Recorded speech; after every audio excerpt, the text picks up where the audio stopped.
As women, I think we have grown accustomed to perpetually living in survival mode. We don't know how to live another way. We push, push, push, and don't really know how to relax or enjoy this one life that we get.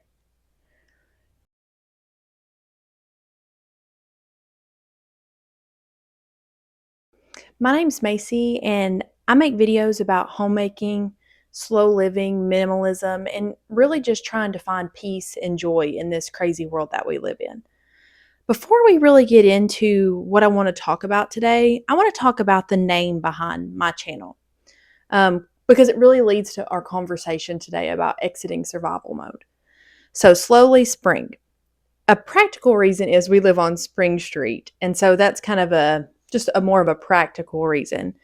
It really is an emphasis on slow living and really coming around to starting fresh and blooming into a new way to live, slowly coming to the realization that you can live a different way and it doesn't always have to be hustle, grind, just full of stress and worry and just push, push, push. We can live a different way. We can learn to live slowly with contentment, with peace, with joy, and really with out of survival mode, getting out of survival mode and not constantly feeling like that's how we have to live.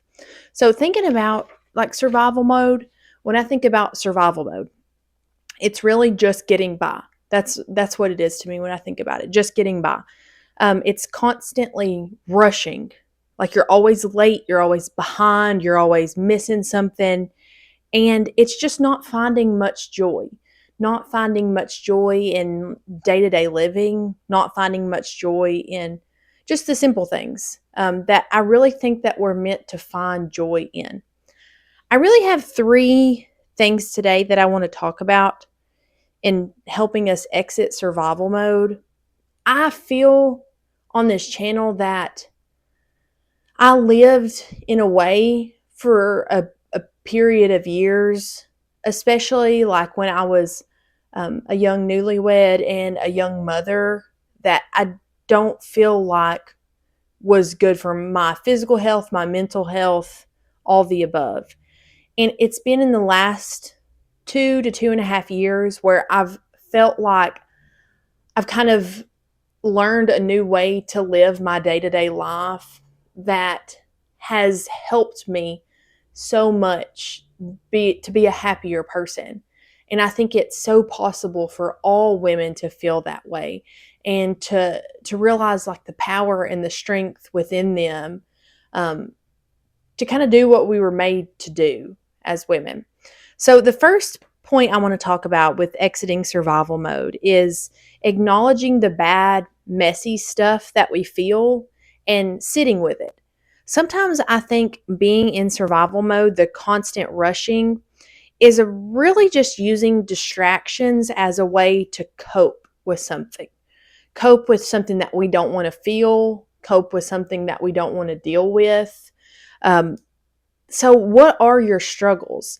What are the feelings that you're trying to avoid if you slow down and sit in quiet and have to kind of like marinate on those feelings? What, because for me, most of my life I've dealt with anxiety, um, panic attacks, really just, I've struggled with anxiety in various severities throughout my life.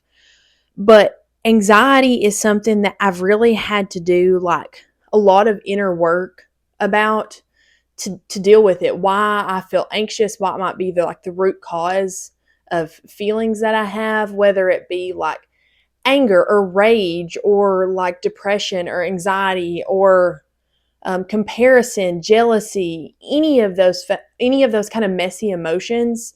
Um, Sometimes I feel like we try to distract ourselves from feeling that way when I think it's healing to sit with those messy feelings and learn how to work through them, whether that be by counseling, whether that be by um, talking to someone like a friend or family member, whether that be by journaling or anything. How can we kind of work through those messy emotions that we feel so we can get off that survival train?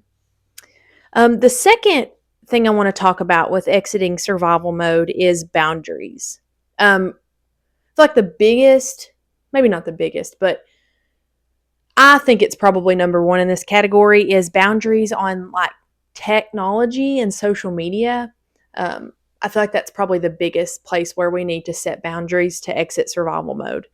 Um, it's it's constantly keeping us in that. Well, first of all, I feel like it wastes our time, and so therefore you are always rushing because you've wasted time.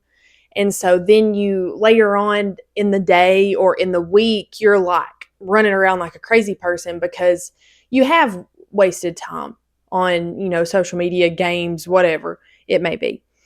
And so I feel like limiting social media, really setting boundaries, whether it be like on Netflix shows or YouTube videos or whatever.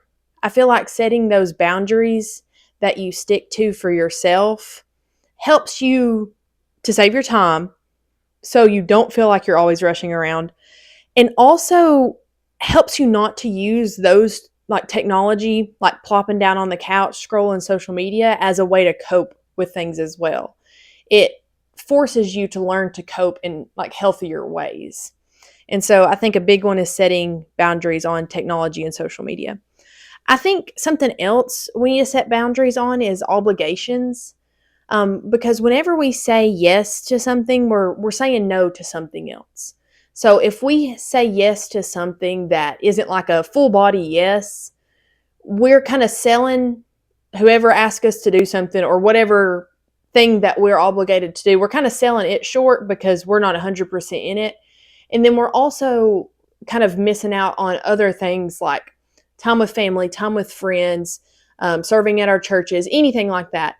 And so I think it's really important to set boundaries on your obligations and make sure you're spending your time, like you're doing your due diligence to spend your time in the best ways. And so you're not trying to fit everything in, because that's impossible to do.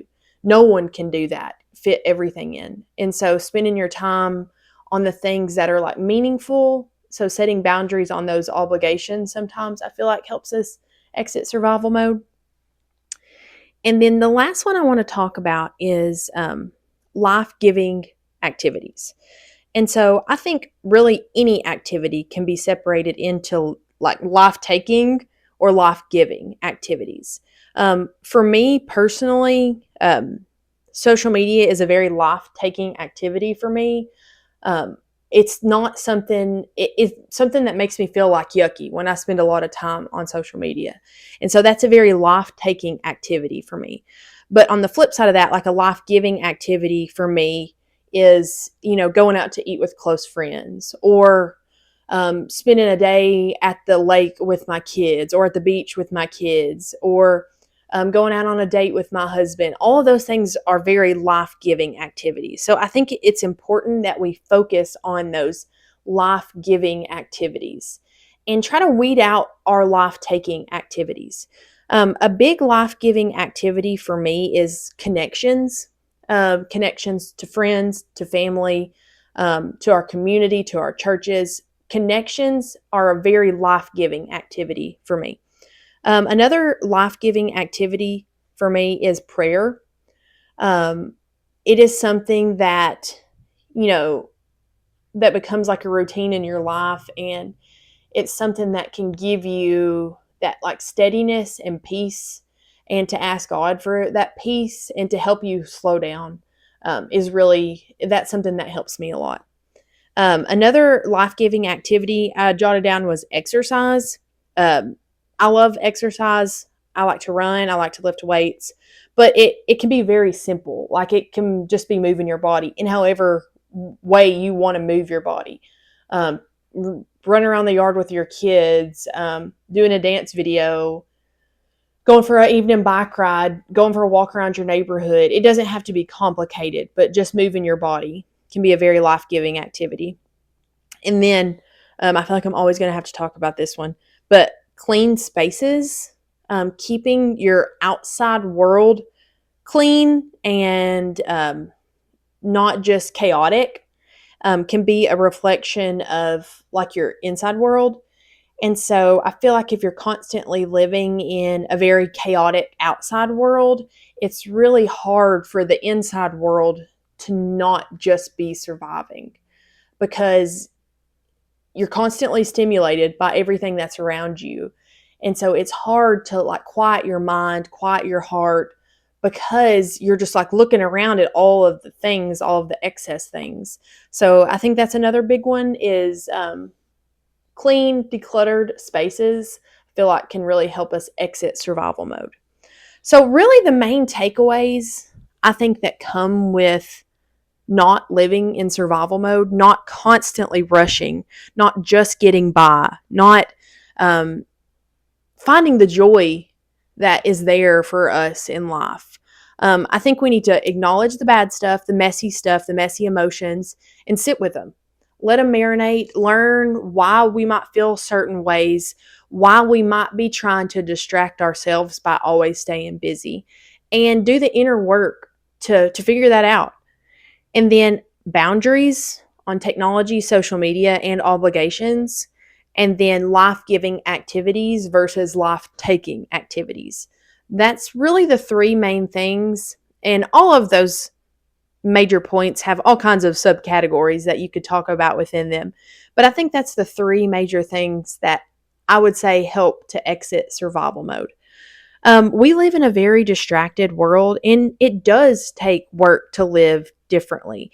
It takes work to find peace and to find joy and to find commitment. I feel like we live in a world where everyone's like, "Well, I'm good. I'm just so busy. I'm good, but I don't have time to do anything." And sometimes I think we need to slow down and to think about what are better ways? What's a better way to live? What's a better way to feel contentment and joy and all the good things that this one life has to offer us? So I hope this helped in some way. If you feel like you're constantly living in survival mode, um, hopefully you can take something from this and maybe find more joy and more peace little by little and day by day. Thanks.